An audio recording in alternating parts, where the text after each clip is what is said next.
Welcome back to the live stream. We've got Steve Keen, we've got Mike Radzicki. We're going to be looking at the history of economics. It goes back before Adam Smith, you know. We're going to cover that. We're going to teach you. You're going to learn. It's going to be fun. Stay tuned.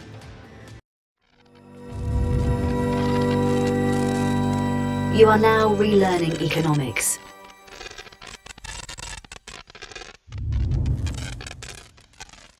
If this is your first time here, make sure you hit the like button while you're watching this video. Comment in the live chat, comment underneath the video, subscribe, and hit the notification bell so we are together forever. You can do all the same things on X.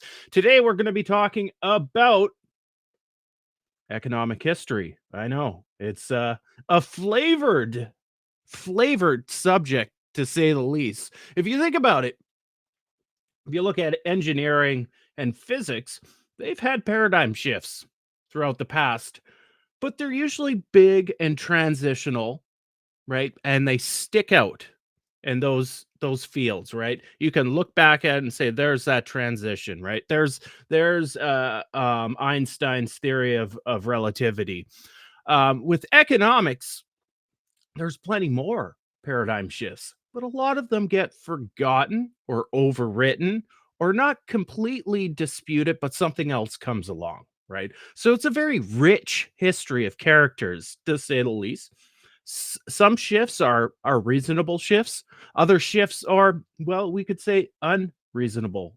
So we're going to cover that today. I'll bring in the boys, Steve Keen, Mike Radzicki in the house. How you guys doing? Hey, how we're doing? Okay, we're exchanging old guy jokes, as you heard earlier. Yes, yeah, that's a great pre-warm up for the show, talking about retirement homes. There you go. Yeah, retirement homes for contrarian professors of economics. Yeah, just what you need. Yeah, old econ profs. Jeez. Well, perfect. This is what I need, some old econ profs, because we're doing economic history today, and I need history of economic thought. Let's get that right. They're different. Economic history and the history of thought are different. Yeah. Well, neoclassical economists ignore both. Okay, so they've got that in common. But otherwise, they're different. Hold on. Let's stop there. What's the exact difference between economic history and the history of thought for economics? What's the nuance there? My God, do you want to hit him first, or shall I? Go ahead. Yeah, I'll chime in. One is what actually happened over time, and the other's the theories of it, what happens over time. So the reality is economic history. The theory about the reality is the history of economic thought, and I think there's been progress in economic history and regress in the history of economic thought. Why? Yeah, and then they tried with cliometrics to sort of smear the two together, right? You mean not Peter Turchin stuff? What do you think of that? I was thinking of who won the Nobel for that from the Chicago. That mob. That's Cliodynamics, I think, is Peter Turchin's. Cliometrics or something. Yeah. It's something of that nature. There's a term that they use, the neoclassicals. Peter Turchin stuff is much more interesting. Yeah. But, okay. Well, go ahead. Sorry, we're being old men here and getting in the way of the young bloke. Okay. No. What were you going to say, Mike? I want to make sure I know the difference here between this extremely important nuance between economic history and the economic history of economic thought. Well, the history of economic thought is the great minds, the famous economists, and their writings. When you study it as a graduate student, you usually read the original stuff. As an undergrad, you might read a textbook where somebody tells you what somebody said, and you try to sort of link them together. This person read this person and, had this twist on things. And then you see the various revolutions in economic thinking along the way. I must say I guess William Baumol talked about the magnificent dynamics of Marx, I think it was. And so economists like Schumpeter and Marx and Veblen and folks like that kind of a little bit combine the economic history with economic thinking. They're observing, Marx is observing this evolution from feudalism to serfdom to capitalism and, and whatever. So, and then then that's the observation of history. And then why is this happening is the theory. But then sadly, we've gotten away from that over time, as Steve correctly pointed out. Graduate schools typically don't teach either of those topics anymore because they need another course in topology or something for the students to take. So that's kind of lost to the ages. But you lose the richness of the sort of description of the tapestry of what was going on at the great time of the Great Depression, what have you. I imagine you just have to start to get into maybe political economy or institutional economics, some of the heterodox schools of thought to get into economic history. And so it's a shame that we don't really study this stuff anymore, or ask our graduate students to learn this stuff. But it is what it is. And, get along to go along, I guess. Okay, let's start from the beginning then. I'm already confused, guys. Let's start with a character named Richard Cantillon, because for some reason, in all my studies of the thought of economic history, I think about economics. Let's just start with Richard Cantillon. Steve, I of course put a quote out a few days ago. Everybody knows I put these stupid little quotes out on my X, and I decided I needed Richard Cantillon in there. And he was talking about wealth and it coming from the land and then being transferred or transformed by labor. Tell me about Richard Cantillon, because I know you know a lot more about him than I do. I haven't covered his personal history all that much. I think he's Irish and actually would spend most of his time in France. So there was a huge amount of traffic, strangely enough, between particularly Ireland, but also England and France in the 1700s. And he actually worked for Robert Law, who was one of the people who first pushed effectively the endogeneity of money, though that wasn't what he called it at the time.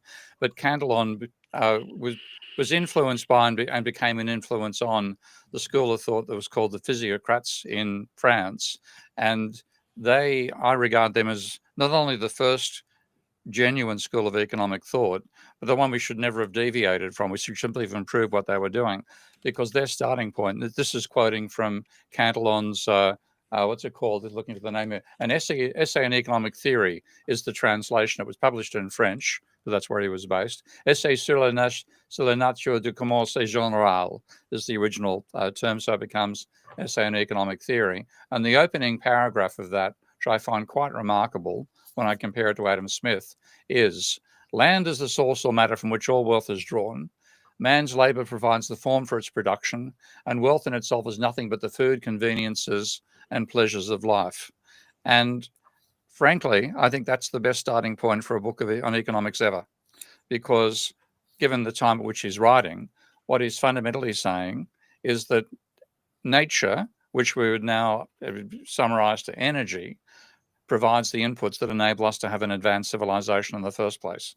And that's inherent in the physiocratic school, ironically, because they didn't have much in the way of industry. France was very much agricultural and rural at that time. So I'll jump across to another economist of much the same generation. This is Turgot, who's also part of that school of thought. And the argument that was common to the physiocrats was that the only agent in society who actually added wealth to the system was the farmer, and they called the farmer the husbandman. And the reason is that the productivity they have. I'll actually read this one out because, again, it's good to have people knowing this one. The position of the husbandman is very different, talking about comparing to other workers. The land pays him directly the price of his labor, independently of any manner or agreement. Nature does not bargain with him or oblige him to content himself with what is absolutely necessary. What she grants is proportional neither to his wants nor contractual variation. It is the physical result of the fertility of the soil, and the wisdom, far more than the laboriousness, of the means which he has employed to render it fertile. So what he's saying basically is you exploit the free gift of nature. Okay, that's what the way we produce wealth is we find the free gift of nature in existence, which is in rural France, it was sunshine landing on the land. In industrial Scotland, it became stored solar energy in the form of coal. Okay, and then because we can exploit those high energy, dense sources of power, we can then motivate machines and produce goods and services, which gives us a industrial capitalist society that lifts us above the level of other animals on the plains, and that is the basis of wealth. And in that sense, these guys are consistent with the laws of thermodynamics a century before those laws were developed. Whereas everything that's happened ever since by economists has actually contradicted those laws, whether the economists are aware of it or not. So I've got an enormous amount of time for the physiocrats and Cantillon and Turgot in particular. Now, Mike, what about a character from the physiocrats named Francis Quincy, I think his name was. Francois Quenet. Francis Quincy. Now that's you're almost an honorary American with that pronunciation. Yeah, whatever. I'm Canadian. I can get away with it. Mike, okay. I'm thinking about the what do they call it? The tableau economique. Tableau. No, you guys don't know French. I'm a Canadian. I got French Canadians here. So, Mike, there's a diagram. It's actually part of my thumbnail. And I always thought, and I think I got this idea from Steve, that really it's the first causal loop diagram in economics for sure. It has to be, right? And from that perspective, it's kind of, if you were to mathematically formulate it, it's the first system dynamic model. Mike, tell me about that diagram, and maybe I'll find it while you're talking and put it on screen. Yeah, before I do that, just a couple of anecdotes. The only thing I can remember about Richard Cantillon was the quote that sticks in my head anyway is men multiply like rats in a barn. And I don't remember the context of it. I've got to find if I can find that. I didn't know that one. Okay.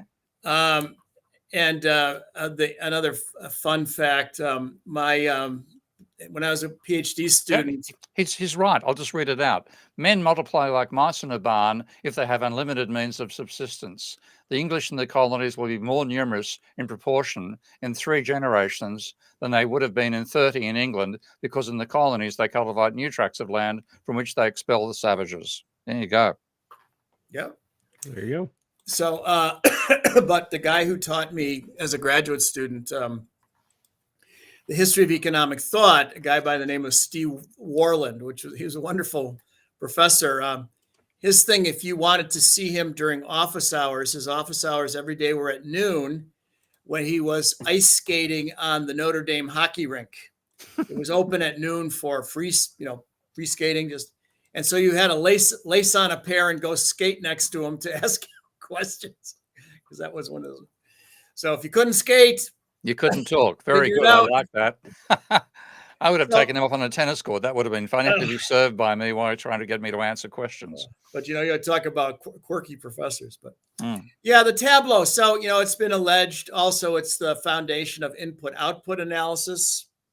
There you go. That's the famous diagram. I had never thought of it as a causal loop diagram. But, yeah, it's, again, as Steve was saying, to the physiocrats, to Keynes, and others, everything started with the land. That's where value was initiated, and a man exploited the land. You also have to bear in mind, when these folks were thinking about this stuff, I think this was pre-industrial revolution. I mean, I think Keynes predates in his writings even Adam Smith. He does, yeah. Yeah. So we're talking the 18th century, the 1700s, and what have you. And so we really didn't have an industrial revolution yet, and what have you. So they were, they're smart dudes, looking left, looking right, up and down, and seeing what they saw around them, and came up with an explanation for things. Yeah, I mean, it's not crazy stuff. It's you think about what they had to work with, and it makes some level of sense, I guess. If you draw a line from the bottom back up to the top, then it's a causal loop diagram, Mike. And I'm sure you could. I'm sure there's some theories there that complete that loop. Yeah. Feedback is everywhere. Steve, what were you going to say? Well, in fact, two things. One is that one of my favorite economists is the mathematician John Blatt.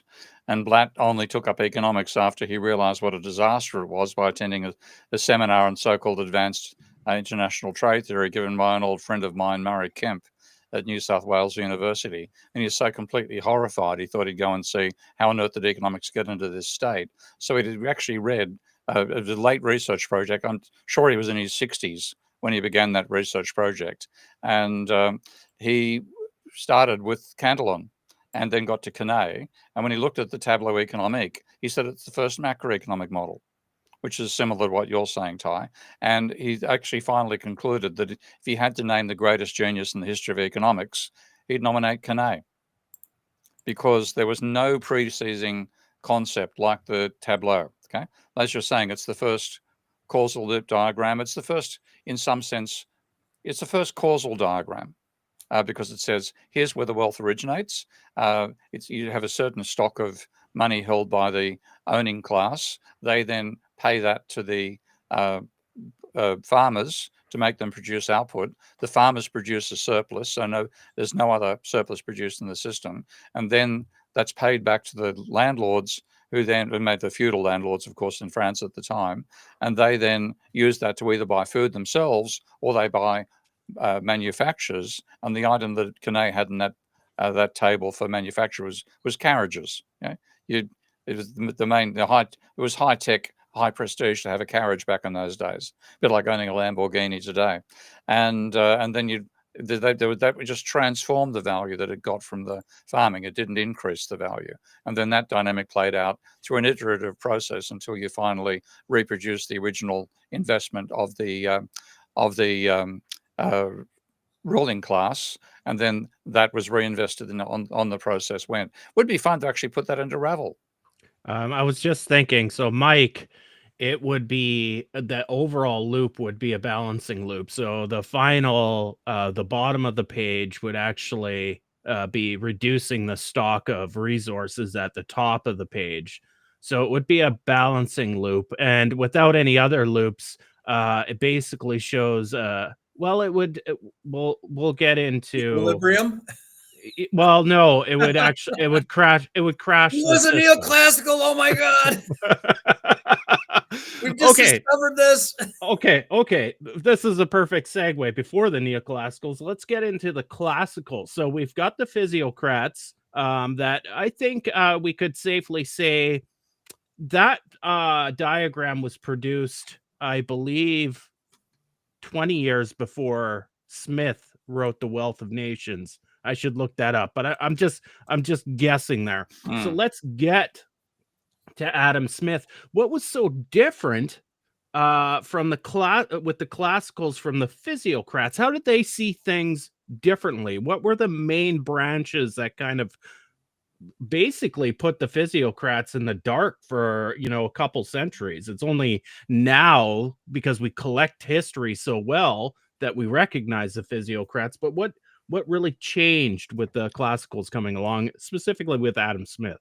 Well, I can actually, if you don't mind me diving in on that one, because it's actually quite remarkable if you compare Cantillon's essay to the Wealth of Nations. Because I quoted that first paragraph from Cantillon a moment ago, and I'll go back and I'll just read the beginning of it. And that is that, hang on, I've got the men multiply like mice one up at the moment to find the one I actually work from. It's land is the source or matter from which all wealth is drawn. Land, okay? What is, and he ends up with saying, food, conveniences, and pleasures of life.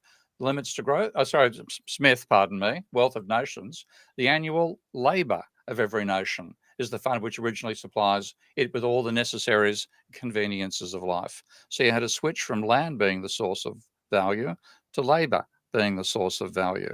And I actually think that was a causal process, because Smith did go to France. He took a young nobleman for an educational tour of the world, the sort of thing that happened to the wealthy in those days. He met Keynes. He was familiar with what the physiocrats were arguing.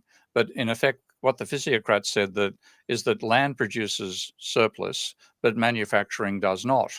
Now, of course, Smith, coming from the heart of industrialization back in the early 1700s. I've forgotten the name of the first person to invent a steam engine. It wasn't James Watt. It was another one. Do you remember, Mike? I can't think of the name right now. I was going to say Watt. They're very funny. No, who's on first? No, it was a Morecambe. So I'll think of the name anyway at some point. But that didn't have a condenser. Okay, now when the condenser was added, then that was the real kickoff point, the real acceleration for the Industrial Revolution. But again, in about 1720. So we have Smith being like we're talking, so having 1760 when he's touring through France. And so at this stage, he's already coming from a fairly industrial place. And as we know, Scotland's not the best place in the world to produce food. So he's confronted with this argument that land, which Scotland doesn't have much productive land, whereas France had tons, is the source of all value. And Smith is seeing all this industrialization. And he says, oh, it's not land, it's labor. Now, that in some ways at that time was a fairly innocent shift. But when you put it in terms of the laws of thermodynamics, what that means is he thinks that the closed system of the economy, without any inputs from nature, generates value. That contradicts the laws of thermodynamics.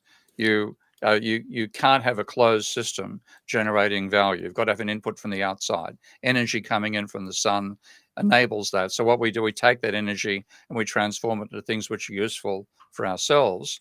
The physiocrats were right about that. The one mistake they made was, and it reflects the primitive state of manufacturing at the time in France, they didn't see that manufacturing was also exploiting the free gift of nature in the form of, in those days, wood or peat or coal that you'd use to fire the very few industrial processes that France had. So you had one mistake by the physiocrats, which is not realizing manufacturing could also exploit the free gift of nature. And then Smith makes another mistake and says, no, not land labor, which looks small in one sense, but it radically changes the foundation. And then you got the disputes between the classical school and the neoclassicals ultimately, because if labor is the source of all value, then why doesn't labor get all the output? Why do capitalists get any profit? And that got us caught up in the value wars. So I see that the step from Cantillon to Smith being one small step for a academic, there was a gigantic collapse for economics because we lost that foundation that gave us consistency with the laws of thermodynamics. And we then have 80, 100, 200 years, 250 years of disputes between economists over where value comes from.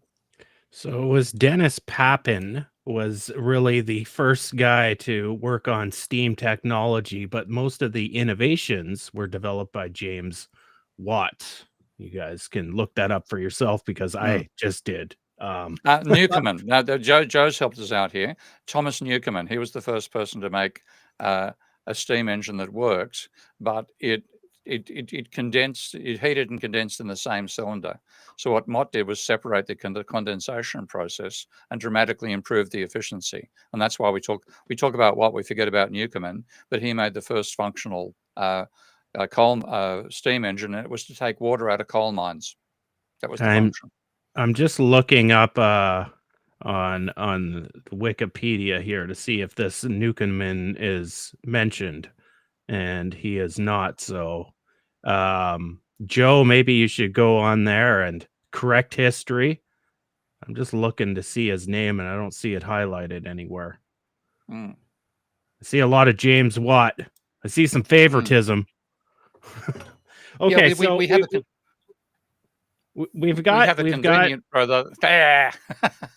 a convenient rather than accurate history. Pardon me. Yeah, such as all of Western history is.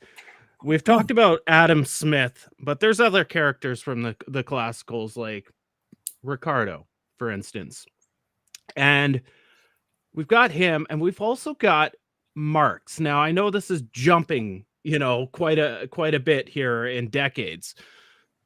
But Marx was basically, as I understand it, I haven't read Capital, by the way. I just know, to be perfectly blunt, all I like about Marx is that he wrote about the class struggle, and I find that interesting because that gets applied to Richard Goodwin's model, and you've got a predator-prey model, and I can conceive that. Maybe one day I'll read Marx, but other than that, I don't know a lot, guys. So you guys have to teach me here. We've got Ricardo. He's he took up Adam Smith's work, basically. He's a direct descendant of Adam Smith, or did he add anything new to the classical line of thinking? Or was he just essentially Adam Smith 2.0? Mike, I'll get out of the way for you on that one. I think they overlap to some degree. Ricardo was a little younger, of course. They along with Malthus were observing the Industrial Revolution in England at the time, trying to explain it and where it was headed. And they had the concept, I think, the steady state. I can't remember exactly what they called it, because they were on an island. And, Ricardo's idea of diminishing marginal productivity of agriculture, primarily agriculture at the time, was you pick the best land first and you grow your crops, and then the next best land, and pretty soon you hit the water's edge. So the productivity of the next worker applied to the system is less. And they get, as Steve mentioned a moment ago, they got into the whole issue of not only where does value come from? Is it the land? Is it labor? In modern times, we have the economics of ideas. But then where does the stuff go once it's produced? Who gets the spoils, right? And in those days, the laborers got a subsistence wage. The capitalists got the profits that they reinvested. But the aristocrats got the rent, and the profits would continuously diminish because of diminishing marginal productivity, and you're heading towards the water's edge in England. So the capitalist profits are slowly going away, and the aristocrats still get their rent, which they would spend on riotous living, if I remember what those guys said back then. Of course, Malthus was also interested in the what he thought was the linear growth in food and the exponential growth in population. And being a minister, he thought procreation was a good idea. And I don't remember the exact quote, but it was along the lines of the passion between the sexes will not be diminished. So he didn't think the demands on the carrying capacity food were going to be reduced. So, there was going to be famine and pestilence and all sorts of bad things. Now, Marx, of course, was aware of the writings of these folks. I think John Stuart Mill was in the mixes there as well, if I'm remembering correctly, although sidebar, I think hold on, Mike. So Tony, I know you're mad about the stain in your family being an Australian, but really I know a lot of Australians that take that as a badge of honor. So I just want to put that out there, just from one pasty white boy to another pasty white boy, right? Yeah, just want to put that out there. Anyways, Mike, carry on. Yeah, no. So there's a sidebar. There's a controversy among the data scientists who are using text algorithms, text analysis algorithms, trying to predict if John Stuart Mill really wrote all his stuff or if his wife really wrote it and he took credit. And they're using the same techniques to try and decipher who wrote some of the Federalist Papers in the United States that were unsigned, but I digress. So Marx was aware of all that stuff, right? And he was a philosopher first, right? And, he wanted to stand Hegel on his head, but he was interested in the struggle between thesis and antithesis that led to synthesis and the evolution. And I'm going to have to dive in there and cut you off, mate, because you're wrong. Okay. Here we go. Let's go back a bit. That actually is not Hegel's dialectic at all. It's Fichte's dialectic, Fichte. It's a rival philosopher to Hegel, and it's strangely enough that only on once in his entire writings on economics does Marx ever use those terms, and it's not in his productive logic. It's to satirize Jean-Baptiste Say and sorry, not Say, Proudhon, the anarchist Proudhon. He rubbishes him for using, he says, to Proudhon, value is the thesis, the synthesis of exchange value and use value. What Marx actually had, like I better go a fair bit back here. So let me just sidebar you before, yeah, and I'll sure. let you go. Okay. We always were taught that Marx stood Hegel on his head, and I think we read the German ideology first. This is 45 years ago, so it's a little bit rusty. But yeah, a bit rusty. But anyway, that's what we were taught, and we were given a reading list and stuff. But anyway, go ahead. Yeah, the trouble is we have such superficial teaching of virtually everything, including Marx himself. The way that Marx is taught is, I think, appalling, as bad as neoclassicals are taught. So I'll just take a step back. If the thing about both the physiocrats and the classical school is they both believe that value in economics reflected effort. The amount of effort you put into something determined the price it was sold for. And Ricardo explicitly rejected supply and demand analysis. He said that the cost of production is set to what's price, and not, as has often been said, the balance between supply and demand. So he rejected supply and demand analysis. And the reason for doing that, he said that what economics is about is the production of goods which can be expanded limitlessly so long as you're willing to devote additional labor and other productive resources to producing it. So he's not talking about Picassos, he's not talking about fine wines or unique statues. He said they have a price driven by the subjective utility of the buyer. But he said in the position which was accepted by all the classical school was that things were bought and sold at their cost of production.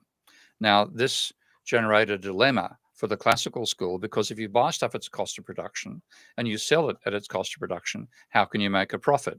And if you take a look at Smith and Ricardo, neither of them managed to actually explain that. So Smith would talk about in what he called that early and rude state of society before the accumulation of stock. So he means basically before capitalism. And I'll actually read this bit again. As soon as in this state of things, the whole produce of labor belongs to the laborer. Okay? And the quantity of labor commonly employed in acquiring or producing any commodity is the only source which can regulate the quantity exchange for which it is sold for. So things are sold for the amount of labor involved in producing them. That was, again, the way they resolved the value issue. Now, the question then became, how can you buy inputs at their cost of production, sell your outputs at the cost of production, and still make a profit? And to show how bad Smith was on that front, in talking about when you do have capitalism, Smith says, in exchanging the complete manufacture either for money or for labor, let's see, over and above that may be sufficient to pay for the price of material and the wages of the workman, something must be given for the profits of the undertaker. Something. Okay? He never actually identified it, neither did Ricardo. So that was Marx's original contribution, to say that the reason you can make a profit when you buy stuff at its cost of production and sell at its cost of production is that one of the inputs you buy is labor. The cost of production of labor are the means of subsistence.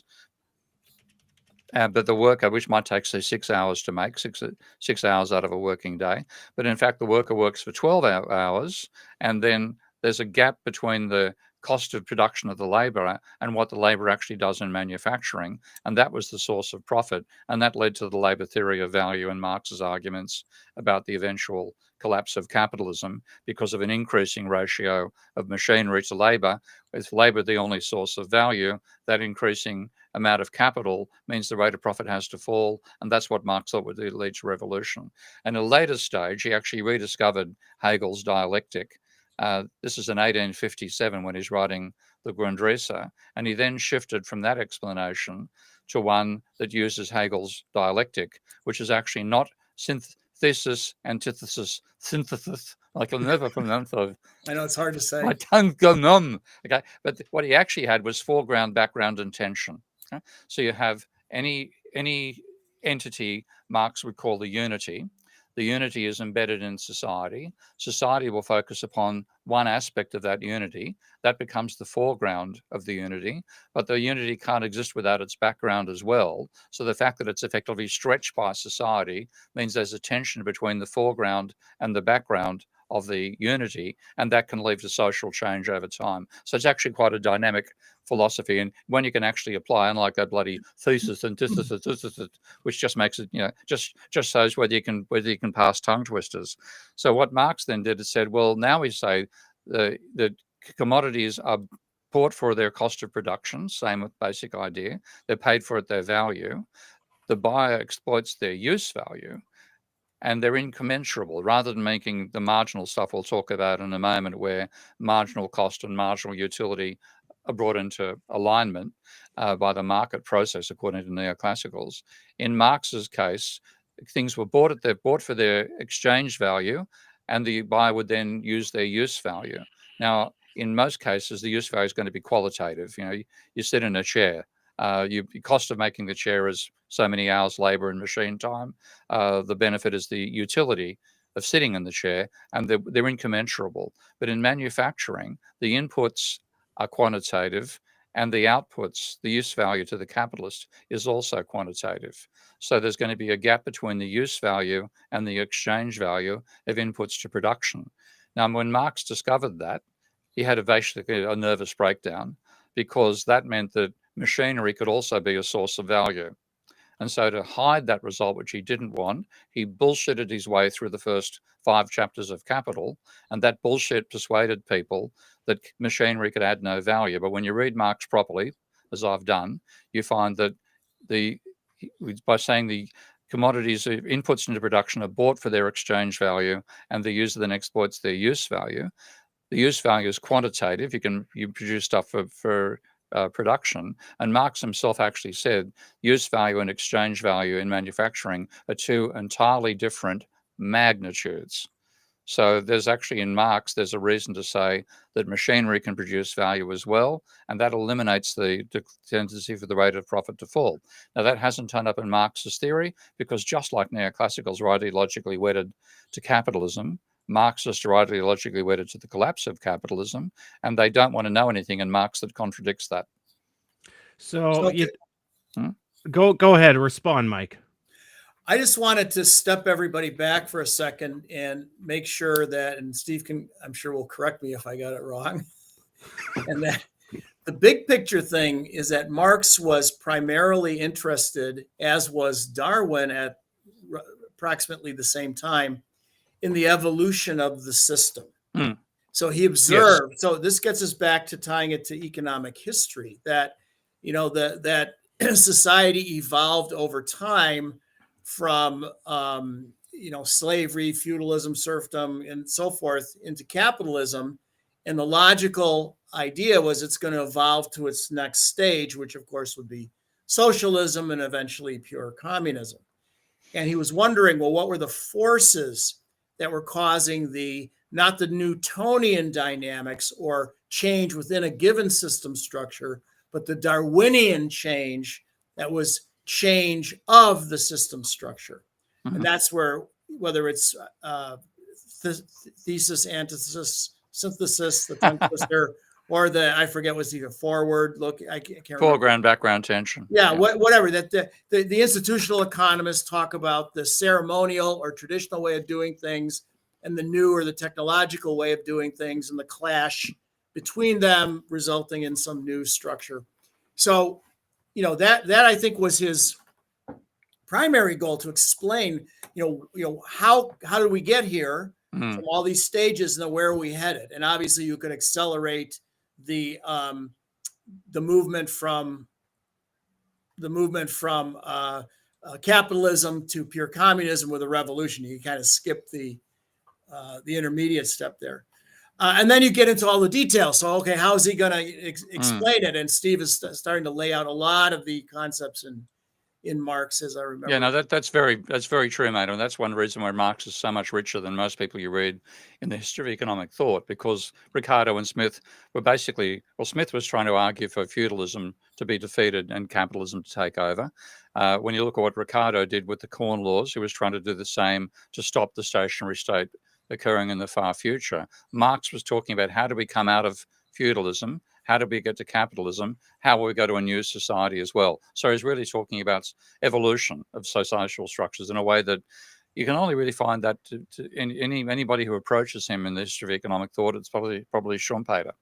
But Marx. So let's keep rolling. Marx was a dirty communist. So let's keep rolling this along here. We're in the 1870s. We're talking about Ricardo and Marx, but we also had something else going on there, and it was the marginal revolution. So the marginalists were coming out, and we got to kind of tie them into this conversation with Marx too, and where they fit. Mike, I'll get you to start off on that. So before we do that, let me say one thing that we were always taught, at least in history of thought class, is to understand what some of these great writings.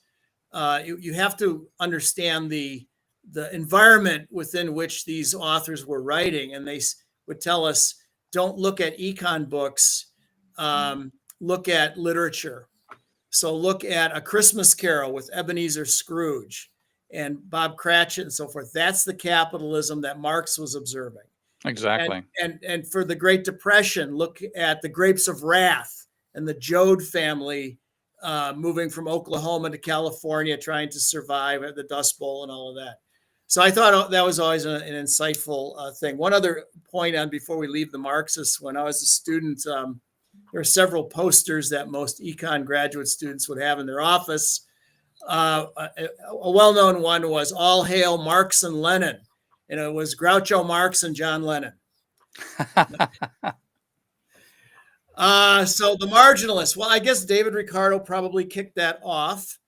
And I'm trying to remember Walras and Wixel and so forth were all sort of writing in this neck of the woods. The whole idea is when you take your next economic step, what happens?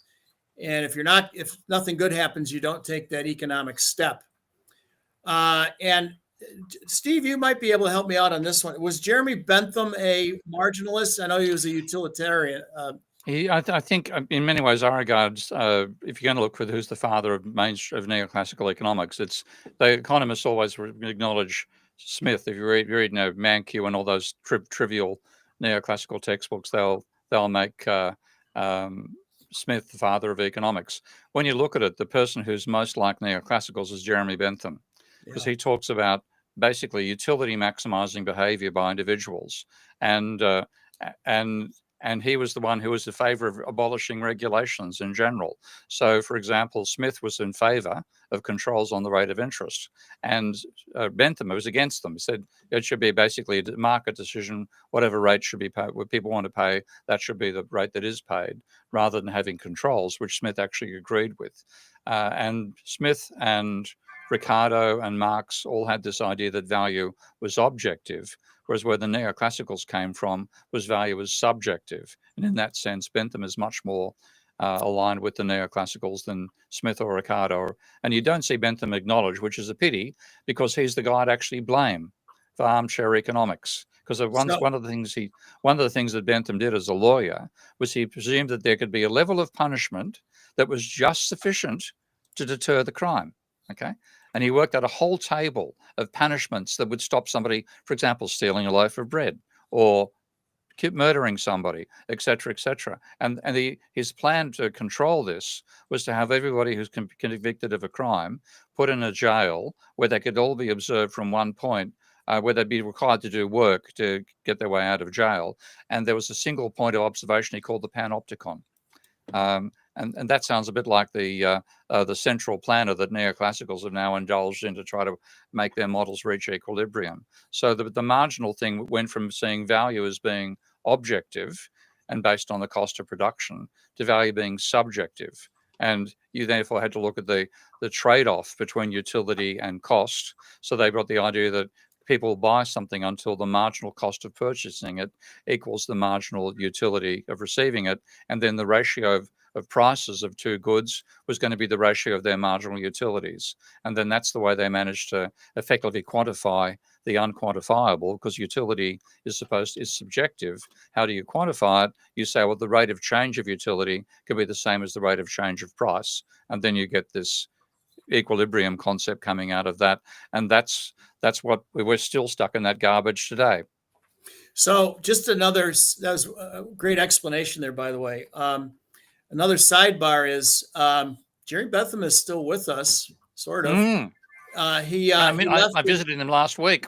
Yeah, you in his will, he said, look, as long as you allow me to attend, I guess, every board of trustees meeting in perpetuity of University of London or something, I'll donate. University College London. Yeah, I'll donate my fortune to the school.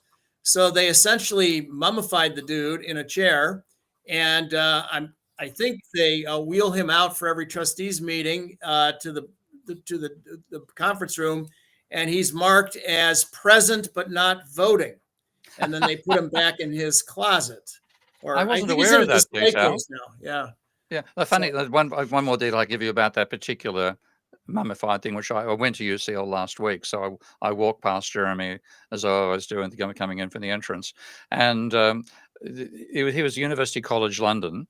I think that was where he was based. I'm not sure. That was a Republican unit, okay? Whereas King's College, of course, is aligned with the monarchy. So at some stage, students from King College broke into UCL back in the 1800s and stole Jeremy Bentham's head from the effigy and then used it as a football.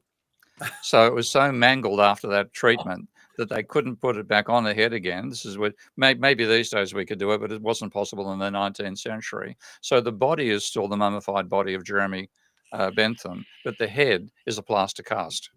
Oh, okay. Oh, and I think that's pretty much like it's like most neoclassicals. Put a plaster cast of head on them, you have the same body, much the same result would apply. So Mike's got to go here. Mike, it was great to have you. Sorry you got to go teach the real world, but he's on his way. Yeah. See y'all next time. Lots of fun today. Take care. Okay. Yep. We'll keep on going through the rest of history. So Steve, let's talk. We've got the marginalists. Now we're going into a new century, and we've got the resurgence. Well, we've got Keynes coming up, but we're not quite there yet. But we've got the classical theory being reformulated a little bit into what we call neoclassical economic theory now. What were the innovations of neoclassical economics as opposed to just classical economics? And was the marginalist revolution part of that? Oh, the marginal revolution was the beginning of neoclassical economics. This is in the 1870s. So what you have is the classical school beforehand and the physiocrats, and to some extent the mercantilists as well. They weren't as well developed on the concept of what the cost of production is, but they all had an objective theory of value. So the things are bought and sold at their cost of production. As I said, Marx's innovation was to explain how that could lead. It still result in profit for the capitalists, even though you're buying and selling at the cost of production. But within the labor theory of value form that Marx had, he should not have had that. That was a mistake of his own logic. And Marxists have kept that mistake alive for the next 1.5 centuries, which is why I'm so pissed off with modern day Marxists. But the breakdown of Marx's theory occurred after the publication of Volume 3 of Capital. It was published in volume. I think it took on the transformation problem in volume 3. But when Marx said the labor is the source of all value, and he then assumed there was a uniform rate of profit across all industries, you had a dilemma. How do you have uniform rates of profit and what constant rates of what Marx called the organic composition of capital? So you assume the ratio of surplus, which is the source of profit, to labor input, it was S over V, was constant across all industries. He also accepted that different industries have different amounts of capital, machinery, relative to labor. but he then presumably get a uniform rate of profit, where the rate of profit was the surplus coming from labour divided by what he called C plus V, constant capital plus variable capital. And that was mathematically irreconcilable. It's still irreconcilable today. It's simply a mistake. And with that mistake, the last of the classicals effectively seemed to be paralysed, not able to go anywhere. And the classical school then gave way, which is the objective theory of value, to the neoclassicals with a subjective theory of value, and that was the very first marginalists. So Volra, particularly Jevons, Menger in Austria, gave us the Austrians ultimately, and then in terms of the pinnacle of the neoclassical thought was Marshall, and this was all about subjective utility. So things exchange things are purchased because they have utility. An increase in utility is an increase in value, and that became the foundation of neoclassical thought. That began in the 1870s, and we've never really escaped it. All the talk about there've been little minor movements away from that, but nobody has moved completely away from saying, say, value is not subjective; it's objective. To go back to the classical perspective, so we've had the neoclassicals in charge since 1870. So what you're saying is nobody's come up with a quantitative way to measure utils yet. No, in fact, there's somebody has. This is actually another. Sorry, okay. you got Nope. me. You Go definitely ahead. you got the nerd rolling. Ever heard of von Neumann? It sounds very familiar. John von Neumann, regarded one of the world's great geniuses ever. I mean, this guy scared all the other physicists in terms of his intelligence level. He got interested in economics at one stage and published a book called The Theory of Games and Economic Behavior with Neumann and von Morgenstern. And in that, he didn't like the idea of utility. He found it an unquantifiable concept. But he said, hey, we can actually quantify it if we ask somebody to say, we're going to give you one banana, okay, and now we're going to give you a gamble between 2 bananas and no bananas, and what ratio of the and what are you willing to pay for the gap between 2 bananas and 1 banana, was a way of giving an objective value, putting a measurement on the utils. So he actually worked out how to do it, but he said you must not use subjective probability. You must use probability in terms of frequency and long runs. So rather than saying, what's your subjective feeling about 1 banana versus 2 banana, repeat the test multiple times, and then if your probability is like, I'm explaining it badly, but it was basically a way of converting utility from a non-quantitative into a quantitative measure. Neoclassicals completely ignored him on that front and just stole the idea of using probability to measure parts of their theory of finance. So there is a way to do it, and it's in the introduction to von Neumann and Morgenstern's theory of games and economic behavior. Okay, great. I've sidetracked Steve. Let me steer the bus back. That was on me. I brought up utils. We're at the 20th century. We kind of covered the marginalists. We've covered that, at that point we see the splinter into neoclassical economics and the formation of Austrian economics. So let's roll up another decade or so, and now we're seeing the rise of Keynes, and at the same time we're going to talk about Friedrich Hayek, because, the age-old battle between them. I think it makes sense to cover them both because they're both critiquing the neoclassical view. One comes right out of the marginalist line of thought, and that would be Hayek. Keynes, this is where my economic history knowledge really begins, right? So just to nuance it for people, history's interesting to me, but I can start my initial conditions anywhere because that just covers the past history. So I start with Keynes. That's kind of modern to me. So that's where my interest starts. But anyways, I digress. Steve, talk about Keynes. Talk about how he definitely was attacking the classical theory. And I believe at the time, neoclassical wasn't actually a big term yet. No, when Keynes said classical, he meant neoclassical. Yeah, as we mean it today.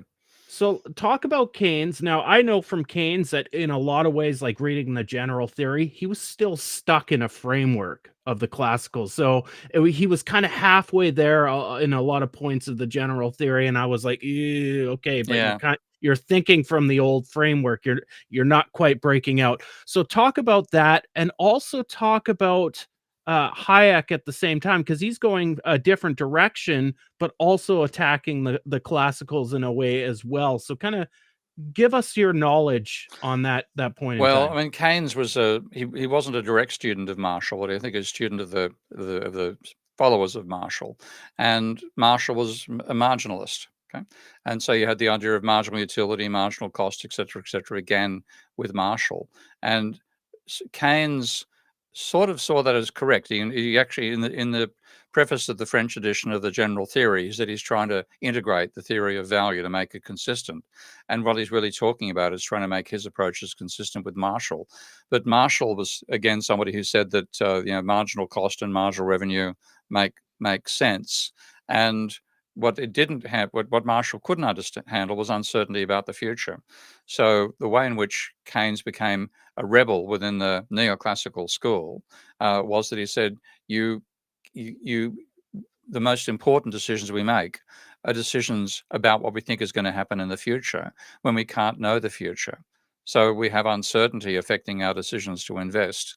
And that was in some ways, that's the fundamental point he's making in the general theory, that uncertainty about the future both determines excessive investment during booms and unwillingness to invest during slumps.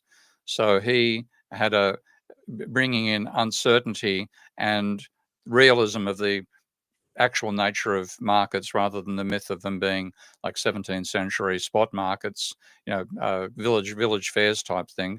You're now getting into industrial capitalism where you have boardrooms and so on, and that world where money and finance is absolutely critical.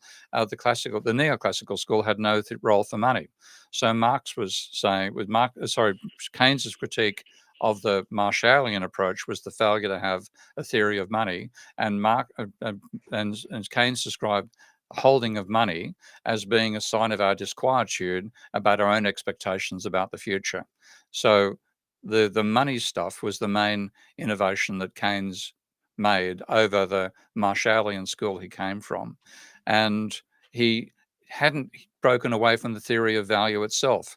So because he was a critic within the mainstream and highly respected and attacked as well, but definitely treated as an intellect you had to take seriously.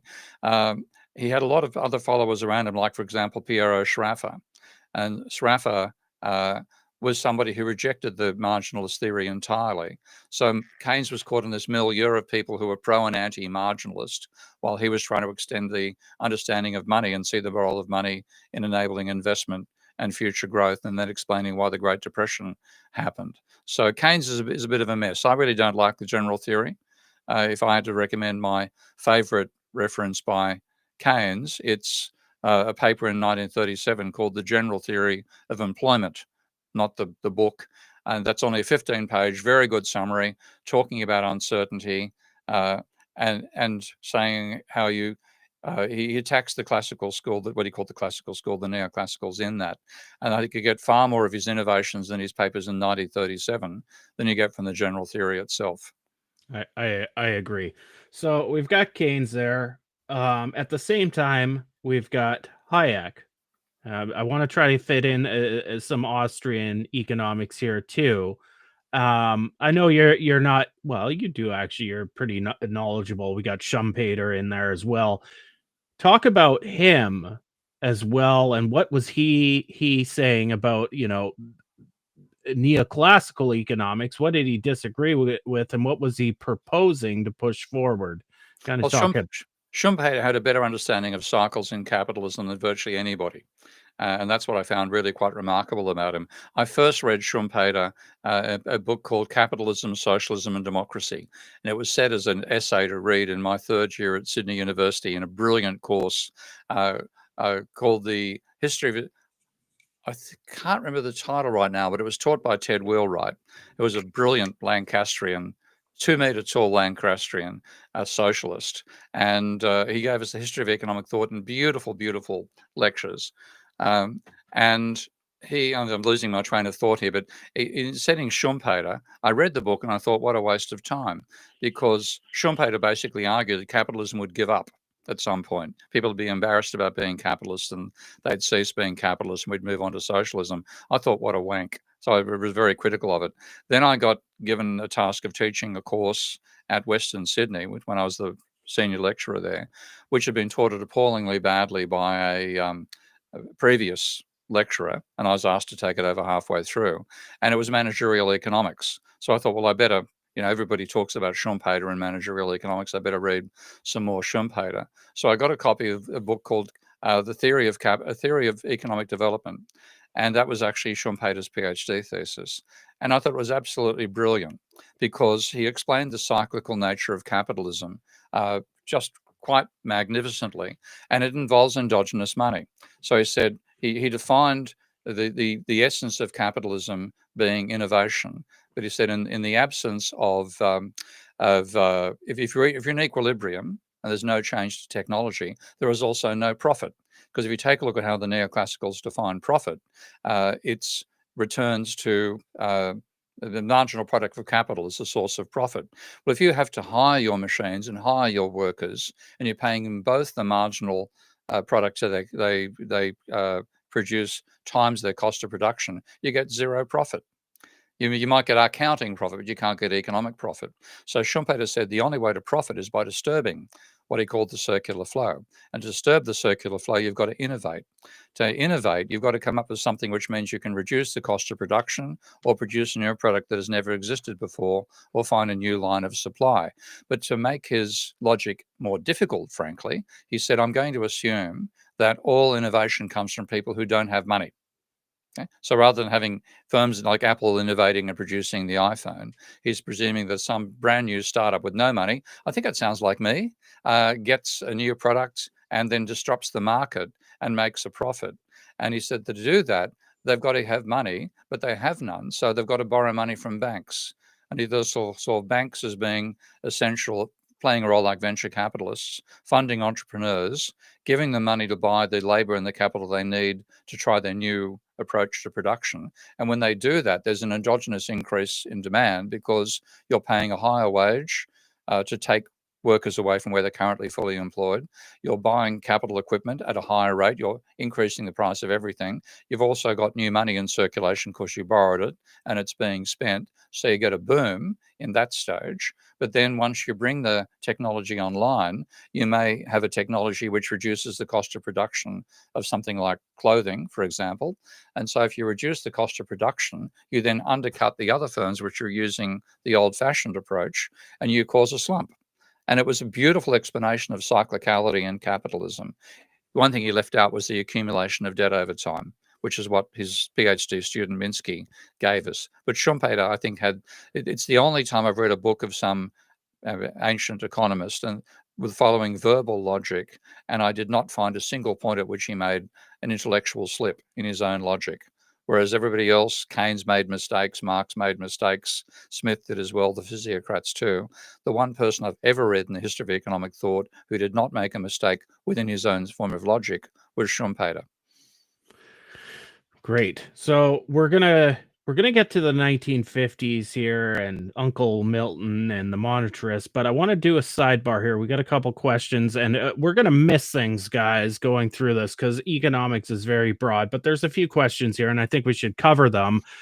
Just a reminder: hit that like button, subscribe, hit the notification bell, leave comments underneath the video if you have any deeper questions. This is from Joe Polito. What about Henry George? He revealed the land monopoly problem, rent seeking, unearned income, economic rent, etc. He had one of the best selling books of his time, lauded by great minds. Steve, your thoughts on I've Henry got to George? admit, that is one of the few books in the history of economics that I haven't read. Okay. And there's a bit of history behind it.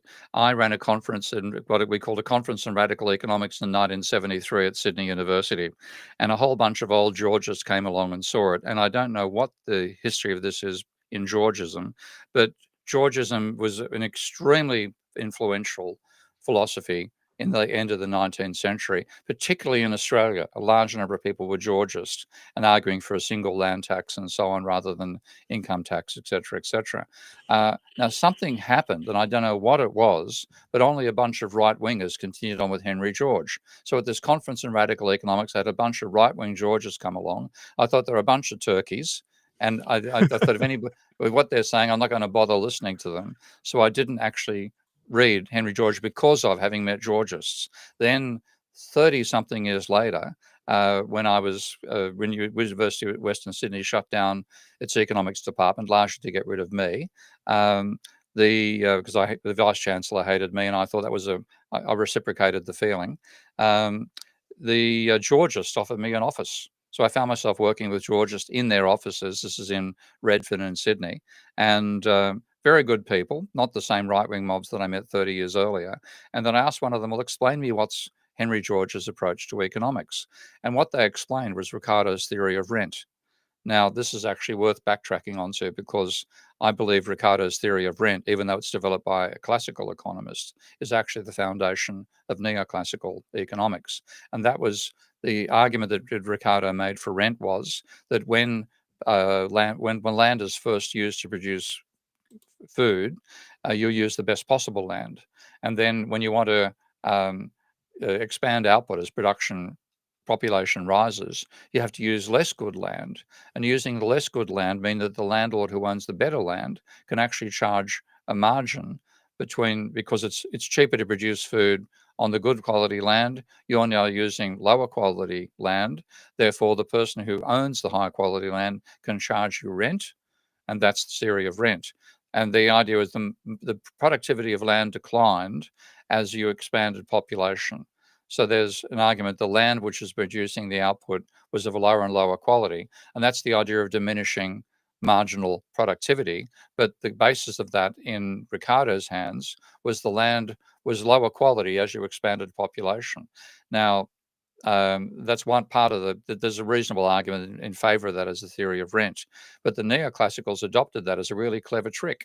And rather than having diminishing marginal productivity, saying the inputs reduce in value over time or in productivity over time, they assumed it was constant over time, but you're adding more and more workers to a fixed amount of land and labor, land and capital, and you therefore get less productivity because you're working with a higher ratio of labor to machines than is ideal. Now that's a load of bollocks. It's the basis of their theory of the upward sloping supply curve. It's just nonsense. But in that sense, Ricardo, both with the marginal productivity of land and then also with the theory of comparative advantage, that was the base. Those are the sort of cartoon party tricks that neoclassicals took over and made the basis of their entire theory of economics.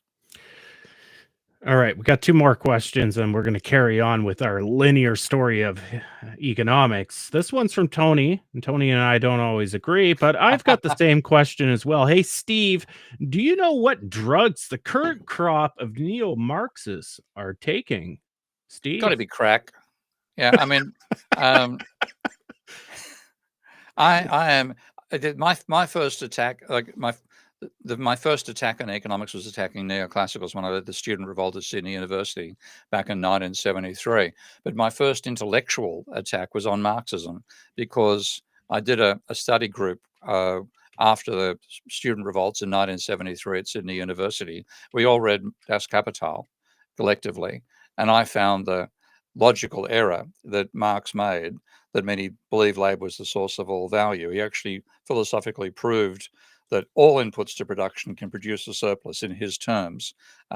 Therefore, there was no tendency for the rate of profit to fall. Now, when I said that, I was laughed at by my fellow Marxist students. And what I've since experienced is they are so dedicated to hanging on the idea that labor is the source of all value that it means that they are trying to solve an insoluble problem, which is how do you get uniform rates of profit out of industries with standard ratios of surplus to the labor input, but differing ratios of machinery to labor in every industry. And there's a modern bunch, they call themselves TSS, temporal single system Marxism. Now, if you want to see some real shit high, have a look at some of the TSS work, because they're trying to hang on to making the labor theory of values still work when it's got an intellectual contradiction. So yeah, they've got to be some pretty strong drugs, and I wouldn't bother taking them.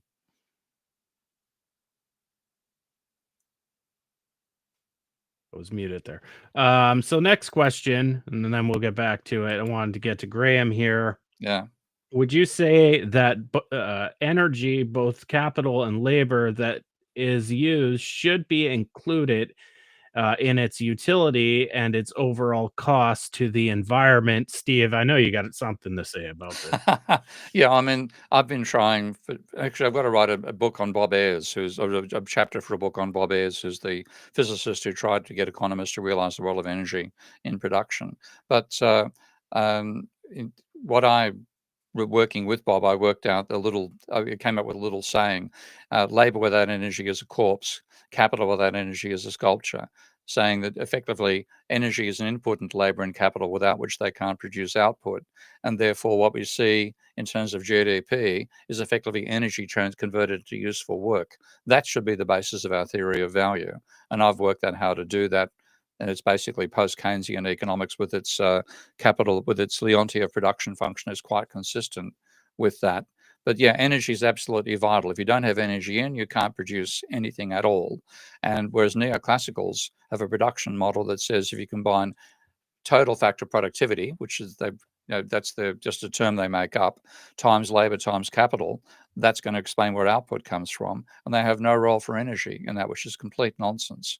So energy plays an absolutely critical role in capitalism. And the energy, without energy, we wouldn't be here, period. So energy and exploiting energy, which humans can do better than any other animal on the planet. That's why we've developed advanced industrial civilizations. Okay, so back to the history here. We're not gonna go right to the monetarists and Milton Friedman. We kind of have to bridge it with the post-Keynesians. Now, the post-Keynesians, obviously, it's pretty self-explanatory name, came after Keynes. Probably the mother of post-Keynesians is Joan Robinson, but I think we should make a notable mention of Kolesky. And I often tell people, and they get very mad at me, I say, he was a true post-Keynesian, even though he was a contemporary with Keynes, and in fact came up with some ideas before Keynes. He lived longer, so in a lot of ways, he carried Keynes forward. So let's talk about him and then the post-Keynesians a bit, and work towards the 1970s, where Keynesian economics was on the falter. But we got to kind of go from Keynes to that, and the post-Keynesians, Kolesky, Robinson, are part of that story. Well, it actually, the reason we call ourselves post-Keynesians is not because it just means after Keynes. It's because we regard what continued on after Keynes in the mainstream thought was neoclassical. It wasn't Keynesian at all. So the point there is the role of John Hicks, because John Hicks was a contemporary rival of Keynes's. I think Hicks was at Oxford and Keynes is at Cambridge, and Hicks was a mathematical economist, fairly good as mathematical economists go, and he tried to explain basically a cyclical growth model, but he failed to do it. This is in 1935 or 33, it might have been, and he then dreamt up the idea of ISLM analysis as a general equilibrium approach, where you have three markets, and if the two markets are in equilibrium, the third must be in equilibrium, and therefore he could have a two-dimensional diagram handling a three-dimensional model of the economy, and that's what he did in this paper called Wages and Prices: The Dynamic Problem. But then nobody took it seriously until he wrote it as a book review of Keynes, and then basically said Keynes uses this model, which was completely false. But that was basically intersecting supply and demand curves again. And the Marshalling thought, oh, great, we can get back. We just draw, rather than draw it from micro, we now one of these from macro as well. And to make it into an interesting theory, we presume that the money side, there's two curves in the ISLM. IS is the goods market, LM is the money market. And the argument that Hicks made was that the LM curve, which is like the supply curve in standard neoclassical drawings, that was very flat at low rates of interest, or low relative economic activity, and very, very high at vertical rates. So it's basically, hang on, I've got to do in the camera, U-shaped, like I can't get it to go the right way, but U-shaped thing. And the supply curve is downward sloping, the IS curve. The point of intersection gave you equilibrium in the economy.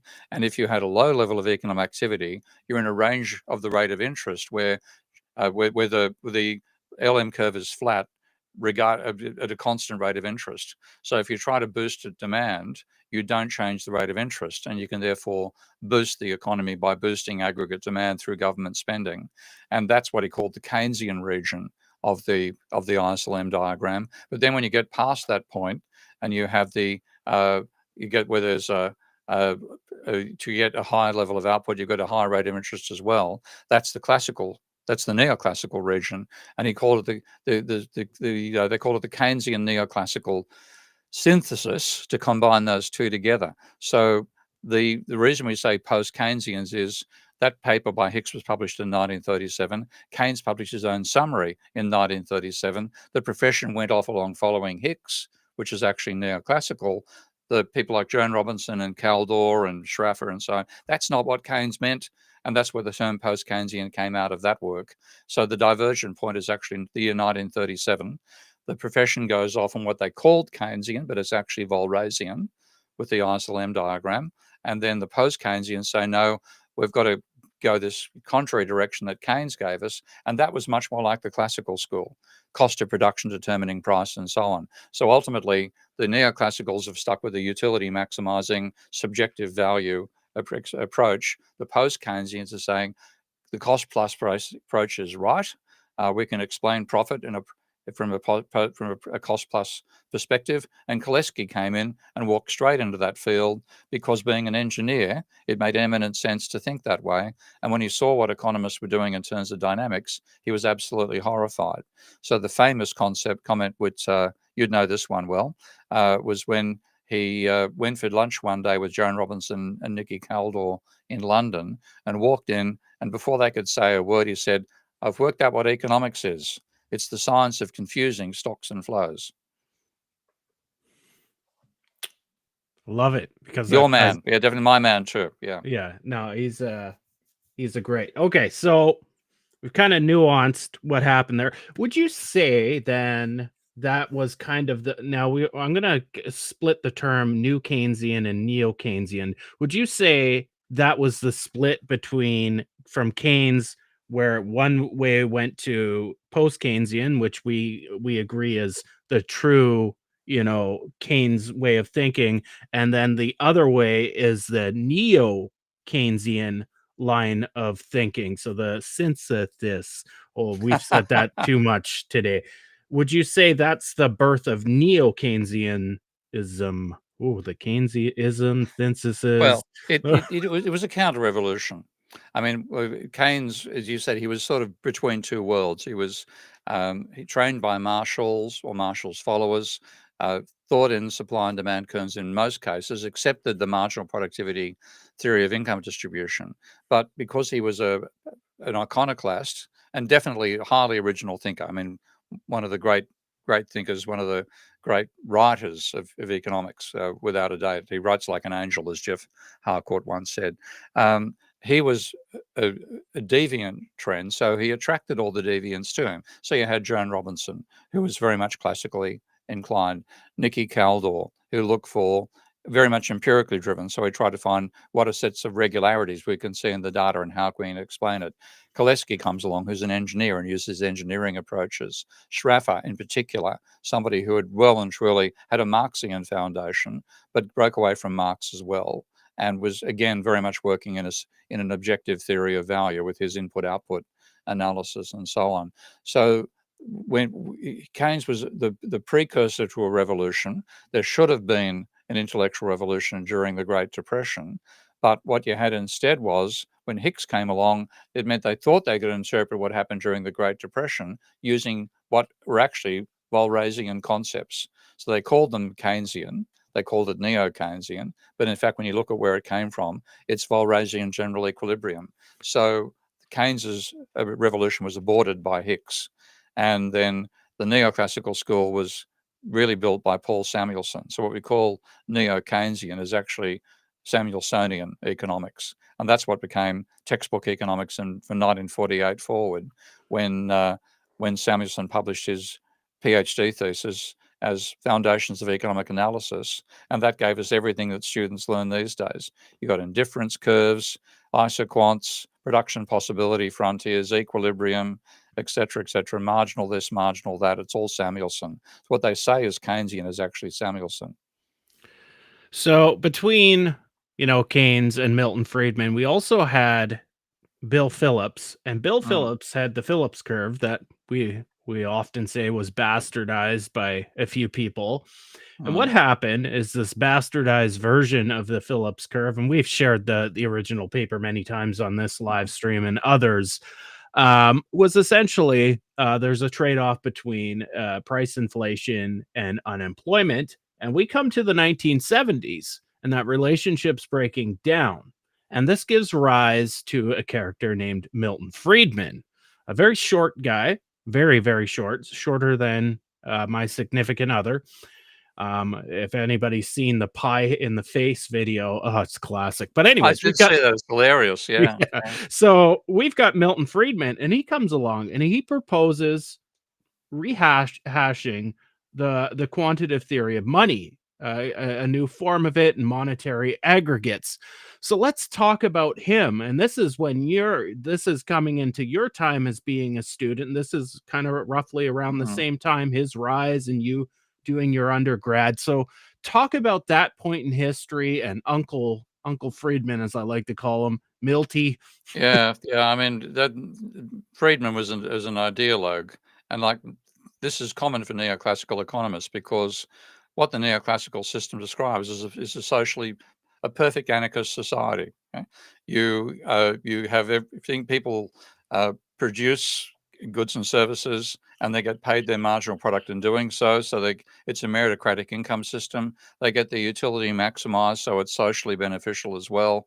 It's an equilibrium, and that must be a wonderful place to be. So it's actually becomes a system which economists become dedicated to, and they're trying to cause this system to come about by reforming what we currently have with all these messy things like trade unions and monopolies, yada, yada, yada. So Friedman and Friedman also tried to argue for the neutrality of money. So a critical thing in Keynes was money as a measure of our disquietude about the future. So uncertainty was fundamental to Keynes's vision of why we use money. And Friedman comes along and basically says, nobody says we can know the future, but he completely ignores the time dimension of money, which was what Keynes was focusing upon, and uncertainty being an essential part of that. And he wants to argue that capitalism will reach equilibrium, and all that the money system does is change absolute prices. It doesn't change relative prices. So what we need is a government that expands the money supply at the same rate the economy is expanding at. And that's what he argued for in monetarism. But in fact, if you read his original paper, which of course I've had a few holes in my reading. I've just admitted one of them with Henry George, but I've read most of the literature. But if you read Friedman on his optimal quantity of money, he actually argues that we'd be better off we destroyed 7% of money every year, because there's disutility in holding money. You've got to have stuff in your pockets, and money you have is something you can't buy goods and services with. So his preferred situation was to destroy 7% of the money supply every year. He knew he couldn't get away with that, so he waffled his way around to saying what the government should do is expand the money supply at the same rate the economy grows, which is roughly 3% per annum. So with 3% per annum money growth, controlled by the government, of course, you'll get stable prices. That's what he was arguing for. Now, of course, completely wrong about the nature of money. Completely ignoring the role of the private sector in creating money. Interestingly enough, he was also in favor of stopping banks from being able to create money with his support, what's called the Chicago Plan, which would have basically banned bank money creation. So in his ideal world, there would only be the government could create money, but he had a completely mechanical vision of how the system operates, all in equilibrium, et cetera, et cetera. And that that vision of equilibrium and you're best to deregulate and the less government, the better, that became the foundation of economics going forward from the 1970s. Whereas when you look back at the Great Depression and World War II in the early 50s and 60s, the general attitude was the government is needed there to set the framework for capitalism, to build the long-term, long-lasting things that capitalists won't build because they're too expensive to manufacture. Things like hospitals, and well, not so much hospitals, but enough hospitals to treat the poor, enough dams to give everybody water, functional sewerage, all those sorts of things, all that stuff. The 50s and 60s economic advisors just thought that was naturally the role of government. And what Friedman came along and said, no, virtually everything should be done by the private sector. Let's abolish government. And that anti-government side of Friedman, that became the basis of post-1970s neoclassical economics. So we could say that, and this persists to today, Milton Friedman was very heavily involved in perpetuating what we call neoliberalism And well and that truly, yeah. we have today. Now, we can say that there was a bit of loss in favor for Friedman when central banks realized that controlling monetary aggregates was way too hard and way too ineffective. So, and I think that happened, it might have been under Volcker, where he realized targeting monetary aggregates was not the way to go, and they went back to targeting interest rates relative to price inflation. So we've got him. Now we're into the 80s, and we'll touch on ecological economics last, because I think that would be more important. But we can let's go to MMT. So MMT is originated by Warren Mosler. I know Steve Keen's a big fan of Warren Mosler. Oh, yeah. Good I really close enjoy it. When Warren invites me somewhere, I really enjoy not going there. But nonetheless, if you look at the original MMT folks, a lot of them are post Keynesians in tradition. So I guess Bill Mitchell and your other friend Randy, Yeah, we're good friends. we're definitely of the post Keynesian tradition. So let's talk. Dirk, you know who's my favorite though is Dirk Entz. Oh, If same with there's me. Dirk's a good mate. He's actually Yeah. stayed with me a couple of times. We're working on a paper on modeling the European monetary system at the moment. Great guy. Yeah, I like him because he understands private sector production. He has that he really understands the private sector too. It's not just about monetary operations. So I Yeah. like that strong combination Integrated Yeah. vision. Yeah. Yeah. But let's talk about MMT. What was the innovations out of MMT? And I know we got to sit here and give some credit to Warren, but Oh, that's Warren, fine. I mean, he deserves credit for that. It was an extremely important credit where, observation. credit So, where credit's due. So talk yeah. about MMT. Well, what Warren basically said, and at the time he said it was on a post-Keynesian discussion list that I was part of in the 90s. And he said the government doesn't tax to spend, it spends to tax. So the government doesn't have to tax to cover its spending. Its spending creates the money the rest of us use for economic activity. And in accounting terms, that is extremely correct. It's when you look at what the government does, that's what I can do with Ravel, of course, as you know all too well. The government creates the money when it runs a deficit. And then when the bonds are sold, the bonds actually just change the asset that backs the money.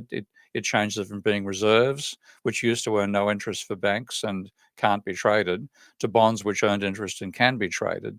So it's just changing the money, changing the asset that backs the money. It's not creating the money in the first instance.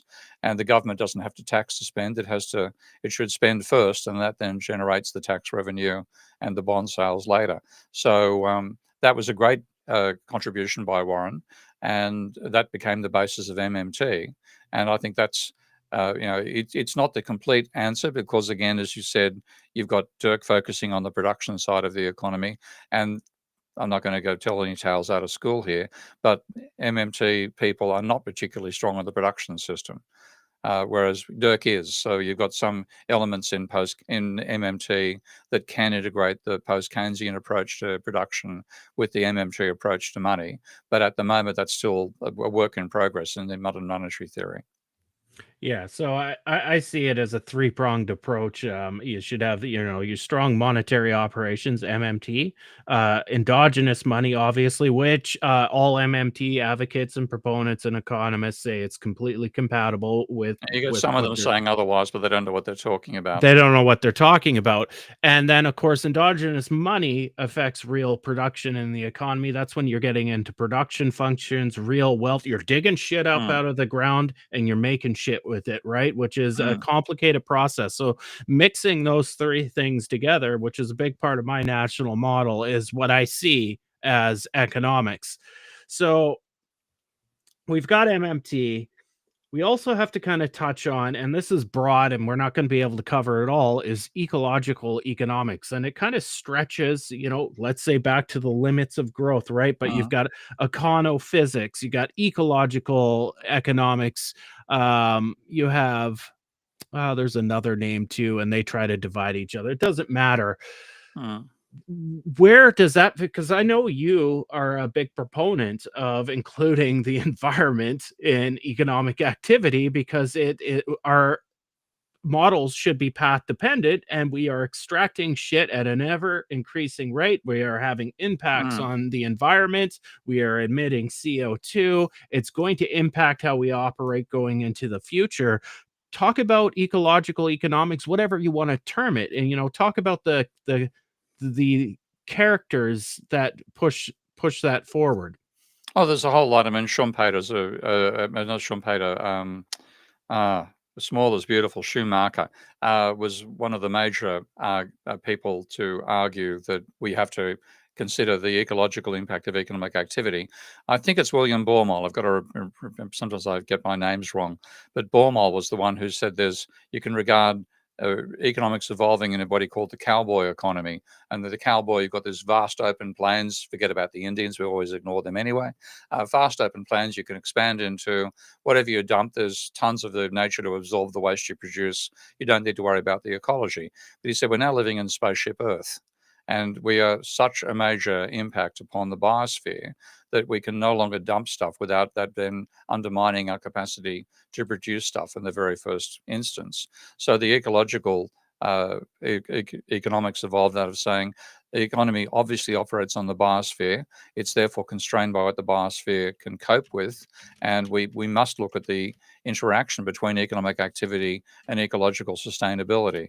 And that's Schumacher being extremely important, limits to growth giving us the first mathematical system dynamics view of that, saying that if we continue going down this route, we're going to end up destroying the capacity to produce goods and services on this biosphere, whether that's by pollution or by exhausting natural resources, which are a critical part of producing output and so on. So ecological economics has got an absolutely solid foundation. Yes, we exist on a biosphere.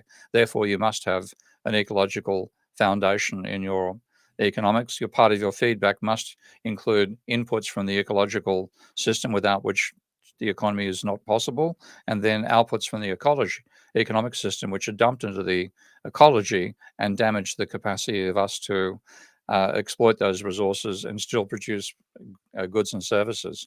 So ecological economics is absolutely critical, and neoclassical economics is a major block in getting to that vision, because the theory of production leaves out any role for the natural environment, which is crazy. You can't produce anything without inputs from nature. That's again back to why I see the physiocrats as such an important school of thought, because they got it right 150 years before, up to 150 years before he started developing the laws of thermodynamics that codified the fact that you can't produce anything without energy.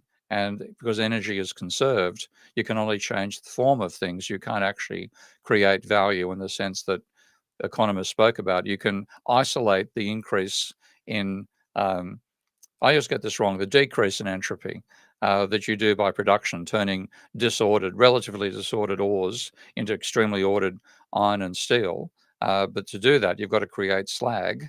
And therefore, because of the laws of thermodynamics, there'll be more waste generated than refined materials, and therefore you've got to see the role of that waste in affecting your production system.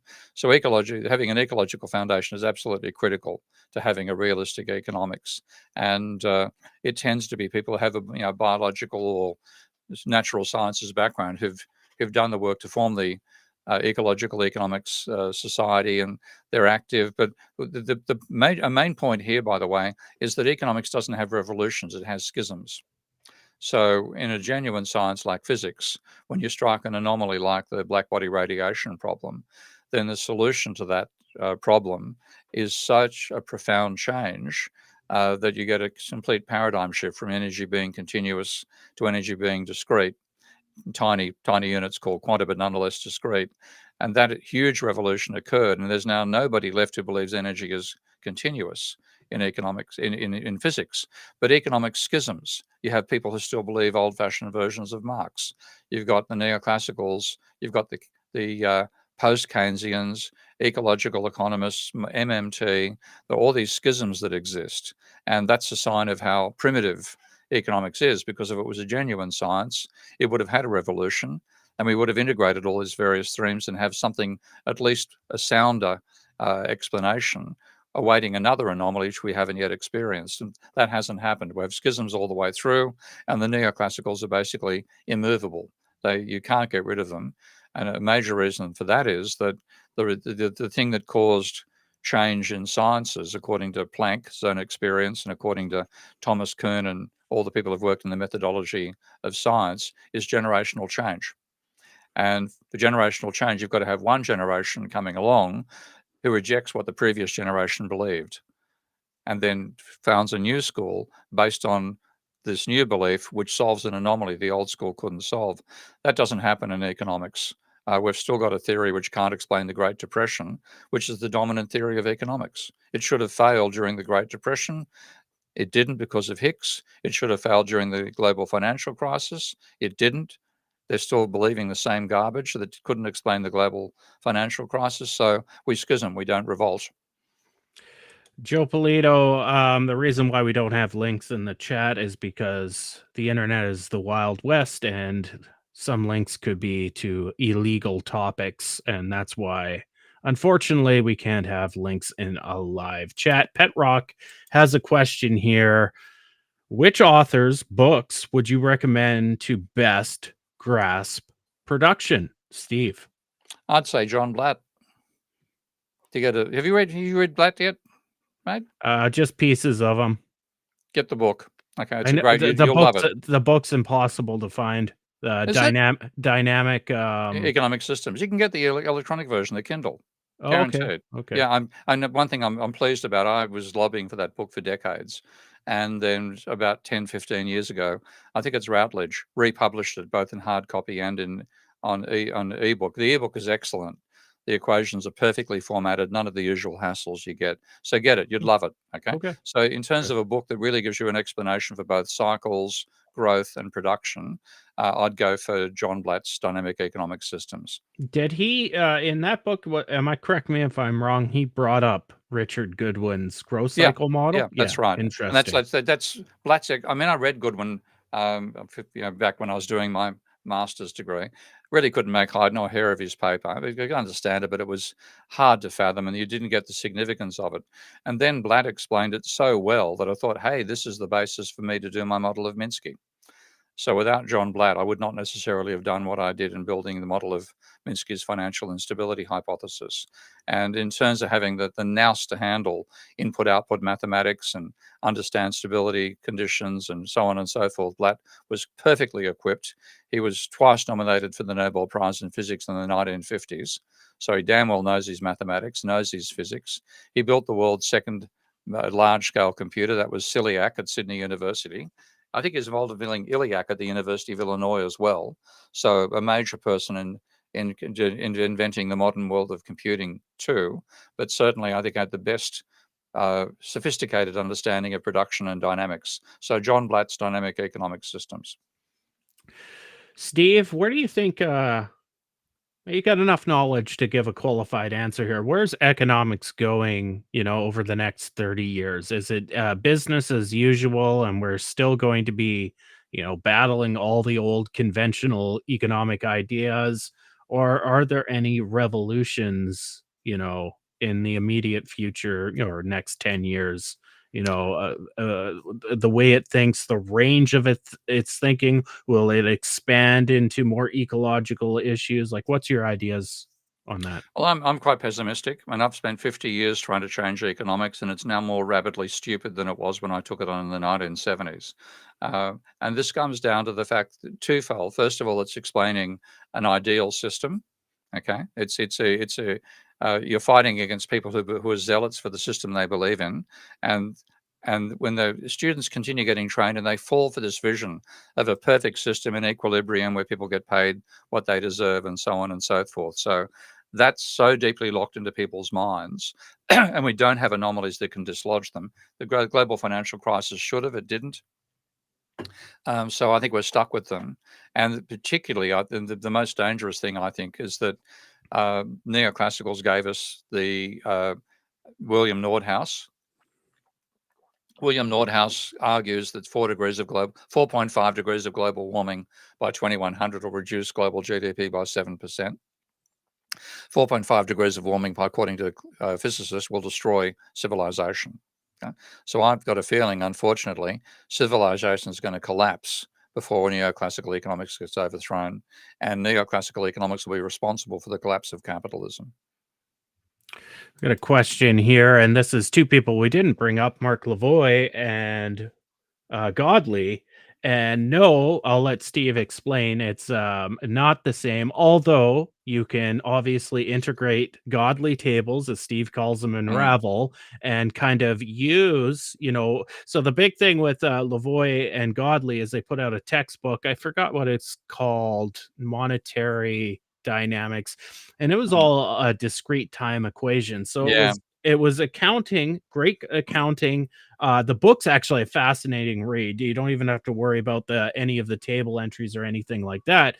But Steve actually came along with a dynamic model similar to the predator-prey model based on Goodwin, and added an extra system state. Steve, talk about that and nuance the difference between what Lavoie and Godley did and what you were doing.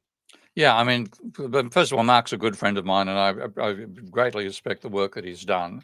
And equally, without Godley, I wouldn't have invented the Godley tables. It wasn't a carbon copy of his idea, but I used the idea of tabular layout, which Godley also uses to be stock flow consistent. So they're both critical people. I've learned a lot from them, and my economics wouldn't be as good as it wasn't for Mark, and particularly for Godley's work. But they work in discrete time, and this is one of the hassles that most economists aren't well enough trained in mathematics to make good choices about mathematical models. So it isn't just the post-Keynesians that work that work in discrete time models. So do the neoclassicals. So you can find Thomas Sargent having a book called Macroeconomics and Advanced Macroeconomics in Python, 2,000 pages of text. There's 4 pages of differential equations and 1,996 pages of difference equations. So they've got, and you can't explain to them why difference equations are inadequate because they don't have the mathematical training to know that's the case. But you remember that Forrester, when he first read the economic literature, commented that models use discrete time, and the argument is that the data is discrete, so should the model be. And he said to be a realistic model, you must be able to draw smooth lines through your data points, not jagged lines. So your frequency of sampling should be at least 5 times the speed of your frequency of data, and continuous time is how it should work. But because post-Keynesians learn their mathematics from neoclassicals when they do an undergraduate degree, they don't learn that there's weaknesses in using difference equations for the work that they do. So mistakenly, by just basically bad mathematical training, they're using the wrong technology for modeling dynamic systems. So Mark, and what it means is if you're working in discrete time, you end up working for an equilibrium. You try to work an equilibrium outcome for your system. Now, you and I both work in non-equilibrium systems. It's much easier to work in non-equilibrium systems in continuous time than it is in discrete time. And that's just a reason that as good as Mark's work is, and the whole idea of stock flow consistent modeling is absolutely critical, hanging on to difference equations is just a bad technological decision. and they should be using continuous time instead. And then if they do, then you can integrate the views with the sort of work that I do, because in continuous time, you'll end up in complex systems. Complex systems are cyclical, and that's what my model was, and that's what economic models should be. Good response. We got another question here, and we're kind of just finish the show off with questions. This one's kind of off the economic history beaten path, but it's a valid question. Take on tariffs combined with lowering rates this year, compounded by government shutdown affecting physical flows on the health of the economy. I can probably answer this for Steve. You go for it, mate. It's not exactly a good scenario. Essentially, what you've said here is that we are extracting net financial assets from the private sector. All three of those things are what's happening with the tariffs. It's just simply a tax on producers and importers in the United States. The government shutdown is now constricting the flow of net financial assets going into the private sector. So it's probably not a good scenario for the United States, but it's perfect because the midterm elections are a year away, and all of this should really start affecting the economy right around then, and we can see the Democrats take over Congress then. So that's my view on it. Steve, I don't know if you. I'm watching what's happening in America right now. It's like watching a bull in a china shop. Okay, it's a question of how many pieces are going to get broken and whether the windows get taken out as well. It's just horrific, and I'm bloody glad I'm not American. I'm bloody glad I'm not in America. I've declined a couple of invitations to go there recently. I'm not going to go there until it's safe to cross the border without finding yourself going to America and ending up in El Salvador in a jail somewhere. So it just horrifies the shit out of me. It's got to cause breakdown, because you can't get migrant workers to work on the food production anymore because they're afraid of being arrested by ICE. So food production is gone. So food prices are going to increase, but more importantly, food availability is going to decline. So many people have lost their jobs in major parts of the government that there's less money passing around that way from government jobs as well. Manufacturers can't make a decision because tariffs are changing on a daily basis. So they're basically thinking, let's sit back and wait till the dust settles before we make any investment decisions. All that stuff just implies a sort of a chaos-driven recession in America at some point. And then how the hell Trump reacts to that, I don't know. But I think the best thing that could happen to America right now is a coup. Yeah, it's even challenging for Canadians going down there. There's more and more stories. So there's this Canadian woman that went down there, was speeding. I can't remember which southern state it was in, and she was detained for 3 weeks. Canadian was detained for 3 weeks For speeding in America. For speeding. I thought that was a national sport. Yeah, last week we had an Ontario resident, so a province of Canada, go down over the border and was subjected to road rage from a border agent, an American border agent, chasing them down, yelling out his window. Luckily, this Canadian held the cell phone out the window and recorded it. It's become a bit of an international incident between Canada and the US right now. Apparently, there's an internal investigation. But even for Canadians, it's becoming problematic to go down there. And it's completely counterproductive to having, Canadian, if they're going to have any people come into your country, let it be a Canadian. That's right. Come on. You barely even notice them. Yeah. We got another question here. This is a little tougher, Steve, so I'll put it on you. What policy space do small open economies with weak currencies like Hungary under MMT compared to the US or Japan? Steve, can you give an That's one. I'm going to be anti-MMT on this front, because the sense in MMT comes out of the arguments over tax. The nonsense, in my opinion, comes out of their arguments over international trade. A small open economy like Hungary is invulnerable because it's normally running a trade deficit. It has to import a large amount of commodities. It's therefore very vulnerable to decline in the value of its currency. I don't know how much foreign debt it has, but I imagine that foreign debt gets in the way as well. So it's constrained. That's why I think to actually be able to get yourself that relative independence that MMT talks about, you have to have at least a balance on your balance of trade. You can't be running a deficit. And of course, the sum of all trade deficits is zero. So there's a potential to have a trade surplus in a country like Hungary, because America effectively has to run a trade deficit as the reserve currency for the planet. So it's not necessarily going to end up in a trade deficit, but try to avoid it. And then you've got a chance to invest domestically and expand your own productive capabilities domestically. There, I think one of the main changes a lot of countries face is China, because China has just rewritten the rules on manufacturing so dramatically that if you try to produce an area of technology that China currently has a toehold in, you're not going to win. And that changes the landscape so dramatically that it means you can't imagine like having a domestic car manufacturer anymore, because the Chinese are so far ahead of you in automobile technology. It's not funny. You can't imagine the same in solar panels or all the areas you might imagine of high tech. You've got to be lucky to find a few entrepreneurs who really come up with something totally original, and then you've got a possibility there. But in the main, I think you just have to avoid running a trade deficit and end up being in foreign debt.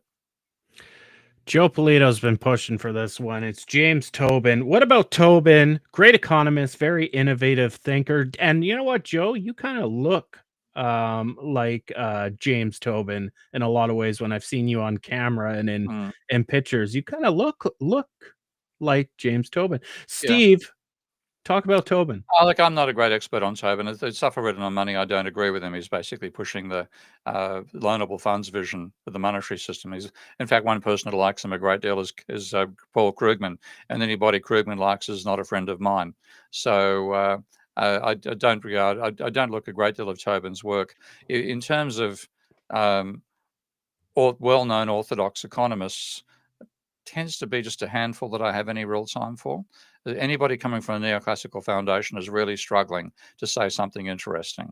So the more neoclassical your foundations are, the less I think you've got anything valid to say. Tobin is not. He's fairly strongly inside the neoclassical camp. So Joe, I haven't read enough of Tobin for a long bloody time. You probably know better than I do.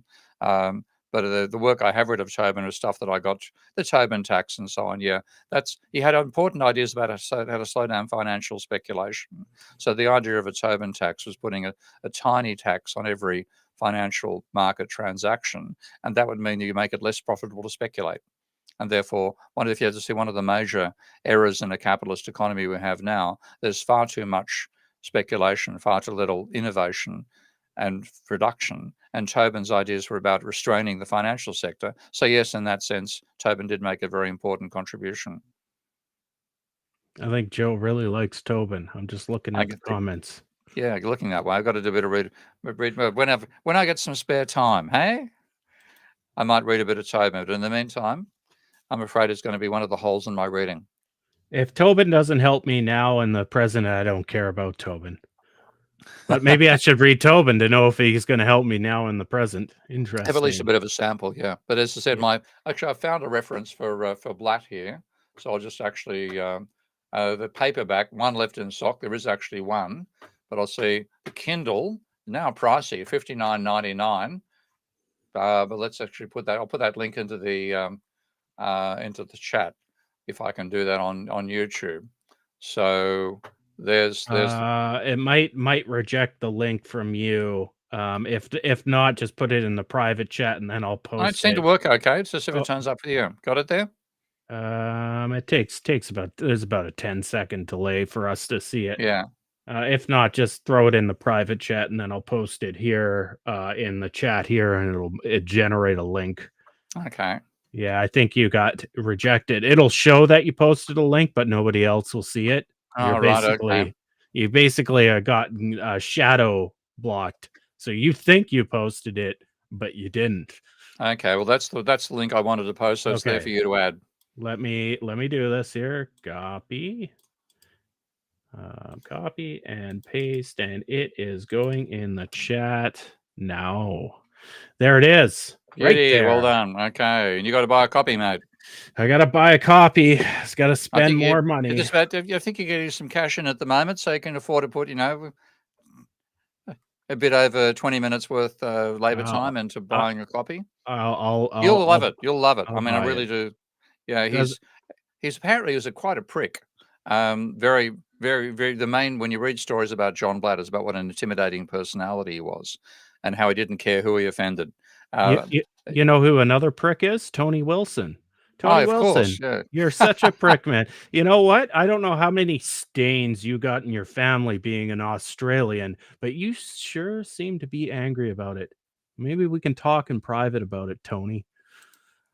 Ooh, we're at the top of the hour. Thank God you can escape before he stabs you. You can send Well, a kangaroo over to mug you, mate. That's the dangerous thing. Open up a some package, a kangaroo jumps out, it'll rip you limb from limb.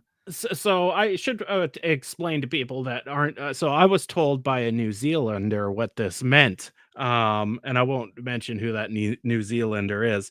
But a stain. So in Australia, of course, a lot of the colonization were criminals, and so in Australia, and Steve, correct me if I'm wrong on this Yeah. term. A stain means that in your family you have one of these criminals in your family history. Now, for some Australians, apparently, as I was told the story, that's a badge of honor. It's a For badge of honor. for others, maybe more civilized Australians, if there are such No.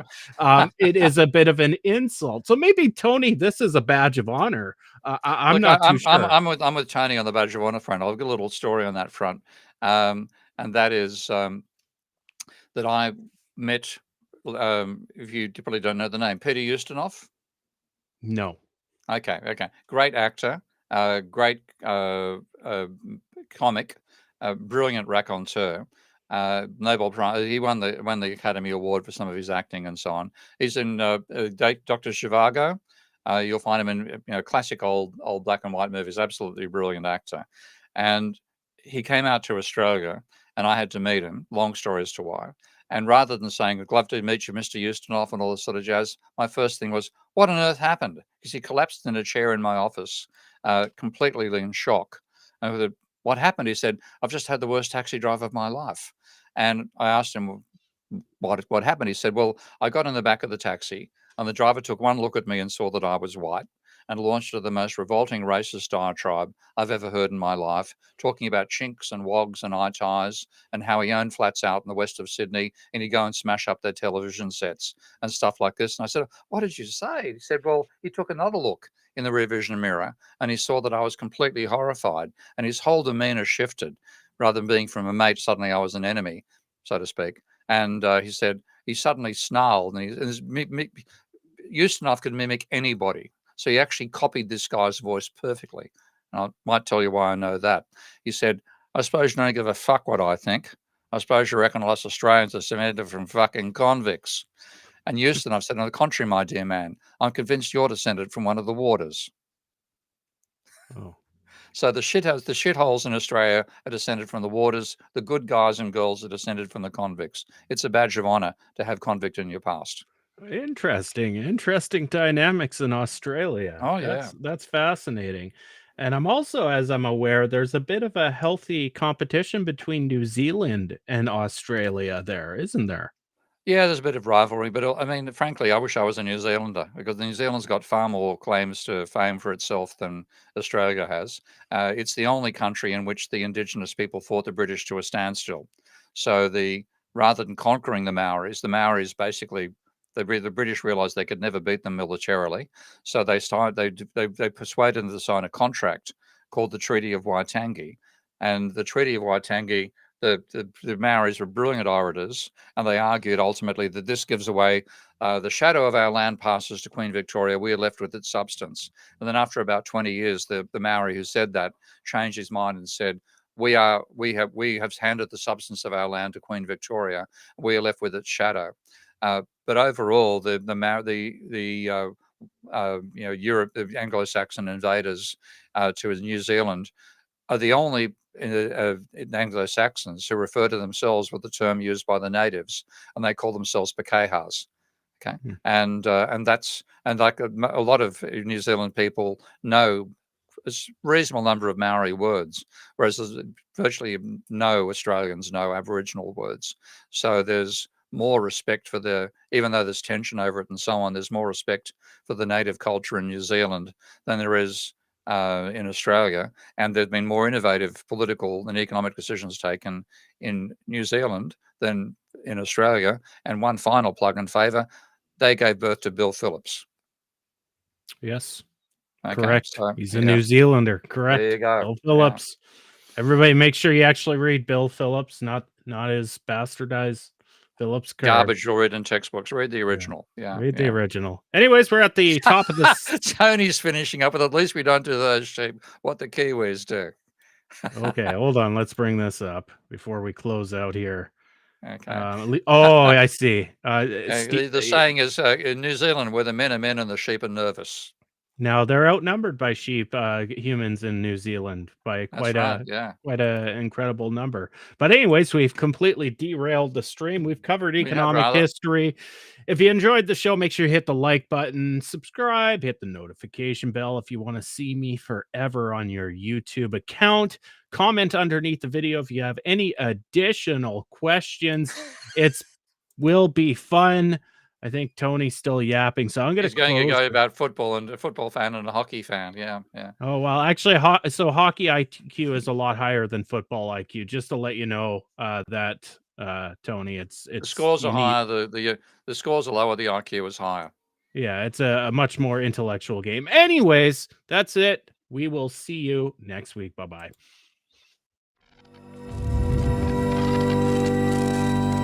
You are now relearning economics.